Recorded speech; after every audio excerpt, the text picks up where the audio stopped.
പച്ചമാങ്ങ കൊടുത്തേ ടേസ്റ്റ് തന്നെ.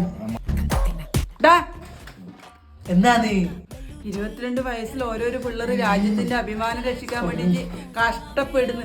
ഈടിയുണ്ട് ഒരുത്തെ ബത്തൊക്കെ തിന്നിട്ട് ഭക്ഷ്യസുരക്ഷ എങ്ങനെ തകർക്കണം എന്ന് വെച്ചാൽ ആലോചിക്കുന്നത് രണ്ടെണ്ണം. അയ്യോ നീ ചിരിക്കല്ലേ, നീ ചിരിക്കാനാവുമ്പോ ഞാൻ പറയാട്ടോ, നിനക്കില്ല വടി വരുന്നുണ്ട്. ഈ ചെക്കന്റെ പ്രായം എത്രയാന്ന് എനിക്കറിയാം. 22 വയസ്സിൽ ഈ കുഞ്ഞി കുടുംബത്തിന് നോക്കുന്നത്, നീയോ പൈസക്ക് വേണ്ടി കുടുംബത്തിന് നോക്കുന്നത്. ഇനിയെങ്കിലും നമ്മളെ ഊറ്റാണ്ട് വേണ്ടിക്ക് പണിക്ക് പോയിക്കൂടി. എനിക്കല്ലോ നിങ്ങൾ കൊറേ സമയമല്ലേ ഒച്ചപ്പാടായിക്കൊണ്ടിരിക്കുന്നത്. എടാ പറയുന്ന കേട്ടതൊന്നും കളക്ടറായിട്ട് റിട്ടയർ ആയിട്ട് ഇരിക്കുന്നത് 5ന്റെ പൈസ ഇല്ല കൈമില്. എന്നാലും ബാക്കിയുള്ളവരെ കണ്ട് നമ്മളെ കമ്പയർ ചെയ്യാം. അങ്ങനെ പറഞ്ഞോട്ടെ എങ്ങനെ നീ വിടാണ്ടേക്കാം. നിങ്ങൾ ഒരുപാട് പഠിപ്പിക്കല്ലേ. പണ്ട് അച്ഛൻ ഇപ്പൊ പറയലുണ്ട്, എടാ നിന്റെ അമ്മേനെ പഠിപ്പിക്കാൻ പറ്റിയ സമയത്ത് കപ്പിൽ നിന്നും വെളിയും വിട്ട് നടന്നില്ലാണ്ട് ഓള് പഠിക്കാൻ പോയില്ലെങ്കിൽ എടി എത്തട്ടായിരുന്നു. അങ്ങനെ പറഞ്ഞോടുക്ക. അങ്ങനെ നിങ്ങൾ എന്ത് എടി എത്തായി?